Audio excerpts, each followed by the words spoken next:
പ്രിയപ്പെട്ടവർ, ഈ കഴിഞ്ഞ ഇടയ്ക്ക് ഒരു മകൻ എൻ്റെ അടുത്ത് വന്ന് പറഞ്ഞൊരു കാര്യമാണ്. അച്ചോ, കാനായിലെ വിവാഹ വിരുന്നിൽ ഈശോ വെള്ളം വീഞ്ഞാക്കി, പക്ഷെ അതിൻ്റെ അടിസ്ഥാനത്തിലൊന്നും എൻ്റെ അപ്പൻ കുടിക്കാറില്ല. അതിനൊക്കെ വേറെ അർത്ഥങ്ങളുണ്ടാകാം. അച്ഛൻ പറഞ്ഞതുപോലെ വേറെ ഒരു വചനം എൻ്റെ അപ്പൻ എന്നോട് പറയുകയും മദ്യപിക്കുകയും ചെയ്യാറുണ്ട്. കൂടെ കൂടെ മദ്യപിക്കുന്ന ഒരു വ്യക്തിയാണ്. പിന്നെ ഇടയ്ക്ക് ആഘോഷങ്ങളിലും ഒക്കെ ഈ മനുഷ്യൻ മദ്യപിക്കും. അപ്പോൾ അതിൻ്റെ കാരണമായിട്ട് പറയുന്നത് ബൈബിൾ നമുക്ക് മദ്യപിക്കാനായിട്ട് അനുവാദം നൽകുന്നുണ്ട് എന്നാണ്. ഞങ്ങളുടെ കുടുംബം തകർന്നുകൊണ്ടിരിക്കുകയാണ്. ഞങ്ങളുടെ കുടുംബത്തിൽ ഒത്തിരി പ്രശ്നങ്ങളുണ്ട്. അപ്പനും അമ്മയും തമ്മിൽ ഒത്തിരി പ്രശ്നങ്ങളുണ്ട്, സംശയരോഗങ്ങളുണ്ട്.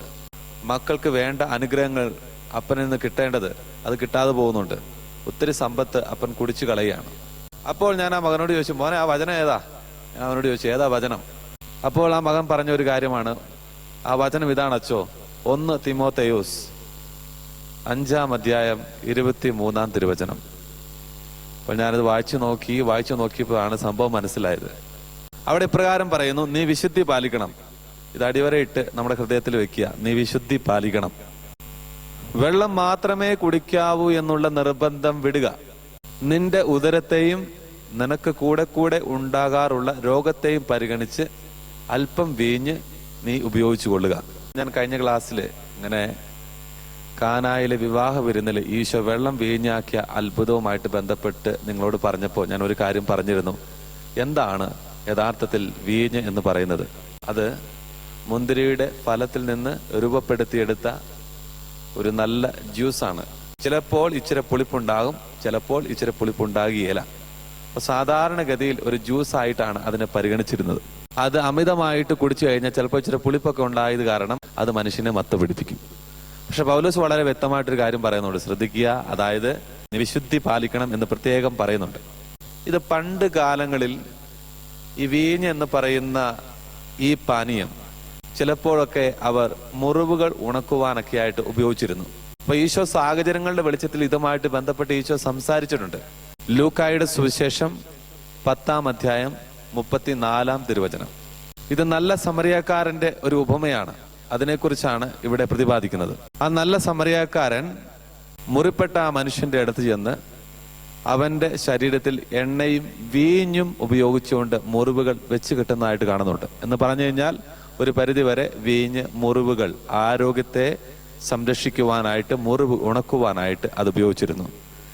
അപ്പോൾ നാം കാണുന്നുണ്ട്, ഉപമയിലൂടെ ഈശോ ഒരു കാര്യം പറയുന്നുണ്ട്. ഇത് മുറിവുകൾ ഉണക്കുവാനായിട്ട്, മുറിവുകൾ വെച്ച് കെട്ടുവാനായിട്ട് ഉപയോഗിച്ചിരുന്ന ഒരു ഔഷധം കൂടിയാണ്. ഇവിടെ പൗലോസ്ലീഹ പറയുന്നുണ്ട്, വെള്ളം മാത്രമേ കുടിക്കാവൂ എന്നുള്ള നിർബന്ധം നീ വിടുക. അപ്പോൾ പ്രിയപ്പെട്ടവരെ, വെള്ളം മാത്രം കുടിച്ച് ഉപവസിച്ച് ജീവിക്കുന്ന ഒരു വ്യക്തി, ആ വ്യക്തിയുടെ ശരീരത്തിൽ സ്വാഭാവികമായിട്ട് ഉദരത്തിൽ പുണ്ണുണ്ടാകാം, മുറിവുകൾ ഉണ്ടാകാം. അപ്പോൾ ആ മുറിവ് ഒന്ന് ഭേദമാകണമെങ്കിൽ, ഒന്ന് സൗഖ്യപ്പെടണമെങ്കിൽ ആ ഉപവസിക്കുന്ന, വെള്ളം കുടിച്ച് മാത്രം ജീവിക്കുന്ന വ്യക്തിയോട് പൗലോസ് പറയുന്നതാണ്.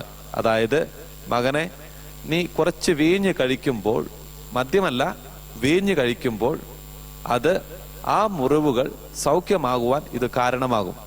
ആത്മീയതയുടെ അഭിഷേകത്തിൽ നിൽക്കുന്ന ഒരു വ്യക്തിയോട് പ്രത്യേകം പൗലോസ് പറയുന്ന ഒരു കാര്യമാണ്. അതുകൊണ്ട് വിശുദ്ധിയുടെ തലത്തെ പ്രത്യേകം പൗലോസ് പറയുന്നുണ്ട്, നീ കാത്തു സൂക്ഷിക്കണം. വിശുദ്ധിയുടെ തലത്തെ കാത്തു സൂക്ഷിക്കണം, വിശുദ്ധി നീ പാലിക്കണം. അത് ശരിക്കും പൗലോസ് വളരെ വ്യക്തമാക്കി ഇതേ ലേഖനത്തിൽ തന്നെ നമുക്ക് നൽകുന്നുണ്ട്. വീഞ്ഞ് എന്താണെന്നും മദ്യം എന്താണെന്നും.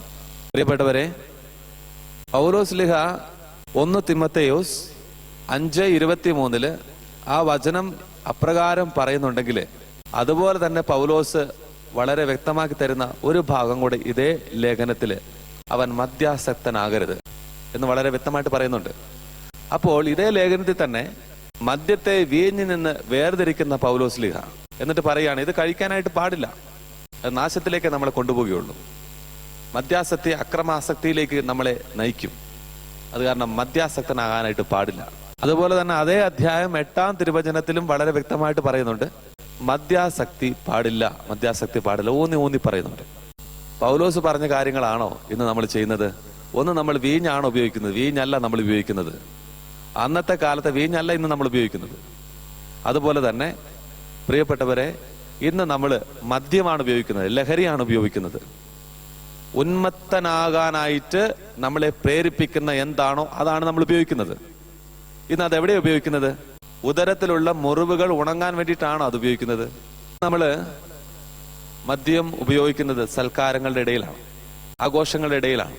അപ്പോൾ ഒരു കാര്യം നമ്മൾ മനസ്സിലാക്കിയെടുക്കുക, ഒരു ഭാഗത്തു നിന്ന് ചില വചനങ്ങൾ മാത്രം എടുത്തുകൊണ്ട് അതിനെ തെറ്റായിട്ട് നമ്മൾ വ്യാഖ്യാനിക്കരുത്. വായിച്ച് മനസ്സിലാക്കുമ്പോഴാണ് ഇതിന്റെ ആഴമായിട്ടുള്ള അർത്ഥം നമുക്ക് മനസ്സിലാക്കിയെടുക്കുവാനായിട്ട് സാധിക്കുക. പ്രിയപ്പെട്ടവരെ, ഇന്ന് നമ്മളോട് നാം ചോദിക്കേണ്ട ഒരു കാര്യമുണ്ട്. ലോകത്തിലെ ഏത് ഡോക്ടറാണ് നിന്നോട് പറയുന്നത് നീ പോയി മദ്യപിച്ചോളാനായിട്ട് പറയുന്നത്? ലോകത്തിലെ ഏത് വൈദ്യനാണ് നിന്നോട് പറയുന്നത് നിനക്ക് ലഹരിയാകാം, നിന്റെ ശരീരത്തിന് അത് ഉപകാരപ്പെടുന്നതാണെന്ന് ഏത് മനുഷ്യനാണ്, ഏത് ഡോക്ടറാണ് നിങ്ങളോട് പറയുന്നത്, അല്ലെങ്കിൽ നമ്മളോട് പറയുന്നത്? പ്രിയപ്പെട്ടവരിൽ നമ്മൾ ചിന്തിക്കേണ്ട ഒരു കാര്യമുണ്ട്. അതായത് ഇന്ന് അനേകരിലേക്ക് ലഹരി വസ്തുക്കൾ എത്തുമ്പോൾ അത് കുപ്പികളിലൂടെ ആകാം, അല്ലെങ്കിൽ പല തരത്തിലുള്ള പാക്കറ്റുകളിലൂടെയൊക്കെ ആകാം. അപ്പോൾ ഈ ലഹരി വസ്തുക്കൾ ഇങ്ങനെ പൊതിഞ്ഞ് മനുഷ്യന് കൊടുക്കുമ്പോൾ കവറയില് അല്ലെങ്കിൽ കുപ്പിയുടെ മുകളിൽ വളരെ വ്യക്തമായിട്ട് എഴുതി വെച്ചിട്ടുണ്ട്. അതായത് മദ്യപാനം ആരോഗ്യത്തിന് ഹാനികരമാണ് എന്ന് പറഞ്ഞു കഴിഞ്ഞാൽ മദ്യപിക്കുന്നത്, ലഹരി വസ്തുക്കൾ ഉപയോഗിക്കുന്നത് മുറിവുകളെ ഉണക്കാൻ വേണ്ടിയിട്ടല്ല, പകരം അത് മുറിവുകൾ ഉണ്ടാക്കുന്നതാണ് എന്ന് വളരെ വ്യക്തമായിട്ട് അവിടെ എഴുതി വെച്ചിട്ടുണ്ട്. പിന്നെ നമ്മൾ ഇത് കഴിക്കുമ്പോൾ, ഇത് നമ്മൾ കുടിക്കുമ്പോൾ ശരിക്കും പരിശുദ്ധാത്മാവിന്റെ ആലയമാകുന്ന ഈ ശരീരത്തെ നമ്മൾ മുറിപ്പെടുത്തുകയല്ലേ ചെയ്യുന്നത്? പരിശുദ്ധ ഗ്രന്ഥത്തിന് വിരുദ്ധമായവയല്ലേ നമ്മൾ ചെയ്യുന്നത്? ഇവിടെയാണ് നമ്മൾ ചിന്തിക്കേണ്ടത്. ഇവിടെയാണ് ഈ വചനത്തിന് വലിയ പ്രസക്തിയുള്ളത്. ഇന്ന് മദ്യപാനത്തെക്കുറിച്ച് ആരോഗ്യ വകുപ്പും ഡോക്ടർമാരും എല്ലാം വളരെ വ്യക്തമായിട്ട് നമ്മളോട് പറയാറുണ്ട്, നമുക്ക് പറഞ്ഞു തരാറുമുണ്ട്. ഒന്ന് ഉദാഹരണമായിട്ടൊന്ന് എടുത്തു നോക്കി. നീ ഒരു സിനിമ കാണുവാനായിട്ട് നീ തിയേറ്ററിലേക്ക് പോയി. ആ തിയേറ്ററിൽ ചെന്ന് സിനിമ കാണുമ്പോൾ ആ സിനിമാ നടൻ അവിടെ മദ്യപിക്കുന്ന ഒരു രംഗം വരികയാണെങ്കിൽ പെട്ടെന്ന് അതിന്റെ അടിയിൽ ഒരു ക്യാപ്ഷൻ വരും, എഴുതി കാണിച്ചുകൊണ്ടൊരു ക്യാപ്ഷൻ വരും. അത് ഇപ്രകാരമാണ്: മദ്യപാനവും പുകവലിയും ആരോഗ്യത്തിന് ഹാനികരമാണ്. ഇന്നൊരു സിനിമ തിയേറ്ററിലേക്ക് വരുമ്പോൾ അത് സെൻസർ ബോർഡ് നല്ലതാണോ എന്ന് പരിശോധിച്ചറിഞ്ഞ ശേഷമായിരിക്കാം ആ സിനിമ തിയേറ്ററിലേക്ക് എത്തിക്കുന്നത്. അവിടെ വളരെ വ്യക്തമായിട്ട് എഴുതിയിട്ടുണ്ടല്ലോ, ഇത് ഉപയോഗിക്കാൻ പാടില്ല, ഇങ്ങനെ ഒരു രംഗം വരുമ്പോൾ ഇതുപോലെ നീ ചെയ്യാനായിട്ട് പാടില്ല എന്ന് വളരെ വ്യക്തമായിട്ട് പറയുന്നുണ്ടല്ലോ. പിന്നെ ഒരുവിധപ്പെട്ട ഡോക്ടർമാരെല്ലാവരും അവർ പറയുന്ന ഒരു കാര്യമാണ്, മദ്യപിക്കാൻ പാടില്ല, ലഹരി വസ്തുക്കൾ ഉപയോഗിക്കാനായിട്ട് പാടില്ല, പുകവലിക്കാനായിട്ട് പാടില്ല, അത് ആരോഗ്യത്തിന് ഹാനികരമാണ്. ചിലപ്പോൾ ഞാൻ കണ്ടിട്ടുണ്ട് 30, 40, 25 ഒക്കെ വർഷം മദ്യവും ഉപയോഗിച്ച് പുകവലിച്ച് ശീലമാക്കി പിന്നെ ഇത് കിട്ടാത്ത അവസ്ഥയിൽ ഭ്രാന്ത് പിടിച്ച് നടക്കുന്ന ഒരവസ്ഥ ഇവിടെ ധ്യാനത്തിന് വരുന്ന ചില മക്കളിൽ കണ്ടിട്ടുണ്ട്. അവർക്ക് ദൈവം അത്ഭുതമായിട്ടുള്ള വിടുതൽ കൊടുത്ത് അനുഗ്രഹിക്കുന്നു കണ്ടിട്ടുണ്ട്. അത്ഭുതമായിട്ടുള്ള വിടുതൽ. മദ്യത്തോട് എന്നേക്കുമായിട്ട് നോ പറഞ്ഞ് ജീവിക്കാനുള്ളൊരു പ്രേരണ ഇവിടുന്ന് ധ്യാനം കഴിഞ്ഞ് പോകുമ്പോൾ ചില മക്കൾക്ക് കർത്താവ് കൊടുത്തിട്ടുണ്ട്. യാത്രയ്ക്ക് പോകുമ്പോൾ, ടൂറിന് പോകുമ്പോൾ, ഇങ്ങനെയുള്ള കാര്യങ്ങൾക്കൊക്കെ അല്ലേ നമ്മൾ മദ്യം ഉപയോഗിക്കുന്നത്. മദ്യപിക്കുകയും മയക്കുമരുന്നുകളോ ലഹരി വസ്തുക്കളോ ഉപയോഗിക്കുന്ന ഒരു വ്യക്തിയുടെ ജീവിതം ആ വ്യക്തി മാത്രമല്ല തകരുന്നത്, പകരം ആ വ്യക്തിയുടെ തലമുറയാണ് തകരാനായിട്ട് പോകുന്നത്, അല്ലെ തകർന്നുകൊണ്ടിരിക്കുന്നത്. കാരണം അശുദ്ധമായവയിൽ നിന്ന് അശുദ്ധമായവ പുറത്തേക്ക് വരുന്നു, ശുദ്ധമായവയിൽ നിന്ന് ശുദ്ധമായവ പുറത്തേക്ക് വരുന്നു. മദ്യവും ലഹരി വസ്തുക്കളും ഉപയോഗിക്കുന്ന ഒരു വ്യക്തിയുടെ ക്രോമസോം അടുത്ത തലമുറയ്ക്ക് കൈമാറപ്പെടുമ്പോൾ ആ ആസക്തി ആ തലമുറയിലേക്ക് കൈമാറപ്പെടുകയാണ്, പകരപ്പെടുകയാണ്. അപ്പോൾ ഒരു പരിധിവരെ തലമുറകളായിട്ട് ഇങ്ങനെ മദ്യപിച്ച് വരുന്നതിന്റെ ഒരു കാരണം എന്ന് പറയുന്നത് ഇതാണ്. ഈ മാതാപിതാക്കളുടെ ചില സ്വഭാവ ഗുണങ്ങൾ മക്കൾക്ക് കിട്ടിയിട്ടുണ്ടാകാം. ചിലപ്പോൾ രൂപത്തിലായിരിക്കാം, സ്വഭാവത്തിലായിരിക്കാം, ഭാവത്തിലാകാം. പക്ഷെ ഒരു കാര്യം ഓർത്തുകൊള്ളുക, ഈ മുഖഛായയും രൂപവും ഭാവവും മാത്രമല്ല, പുറമോടി മാത്രമല്ല അവരിലേക്ക് കൈമാറപ്പെടുന്നത്. ആ അപ്പനോ ആ അമ്മയോ മദ്യപാനത്തിന്റെ ലഹരി വസ്തുക്കളുടെ അടിമത്തത്തിൽ ജീവിച്ച ഒരു വ്യക്തിയാണെങ്കിൽ അവരിൽ നിന്ന് പുറപ്പെടുന്ന ആ ക്രോമസോം, അതേ ആസക്തി അതിലുണ്ടാകും. അപ്പോൾ അത് മക്കളിലേക്ക് കൈമാറ്റപ്പെടും. അതുകൊണ്ടാണ് തലമുറകളിലൂടെ, മക്കളിലൂടെ ഈ ആസക്തി ഇങ്ങനെ പകരപ്പെടുന്നത്. അതുകൊണ്ടാണ് ചില മക്കൾ ഇന്ന് മദ്യപാനത്തിന്റെ അടിമത്തത്തിലേക്ക് പോകുന്നത്. അത് ആണുങ്ങൾ മാത്രമല്ല, പെണ്ണുങ്ങളും യുവാക്കന്മാര് ഇന്ന് മദ്യപാനത്തിന്റെ, പുകവലിയുടെയും ലഹരി വസ്തുക്കളുടെയും അടിമത്തത്തിലേക്ക് പോകുന്നതിന് കാരണങ്ങളുണ്ട്. കാരണം എന്ന് പറയുന്നത് തലമുറകളിൽ എവിടെയോ ഈ നാശം പിശാച് കൊണ്ട് വിതച്ചിട്ടുണ്ട്. ഇങ്ങനെ ഈ തലമുറകൾ ഇനി അനുഗ്രഹിക്കപ്പെടണമെന്നുണ്ടെങ്കിൽ നമ്മൾ 2 കാര്യങ്ങൾ ഏറ്റെടുക്കണം. ഈ ലഹരി വസ്തുക്കളോടുള്ള ആസക്തി പൂർണ്ണമായിട്ട് വിട്ടുപേക്ഷിക്കണം, അതിനോട് നോ പറയണം. കുടുംബത്തിലേക്ക് ഇത് കയറ്റാനായിട്ട് പാടില്ല.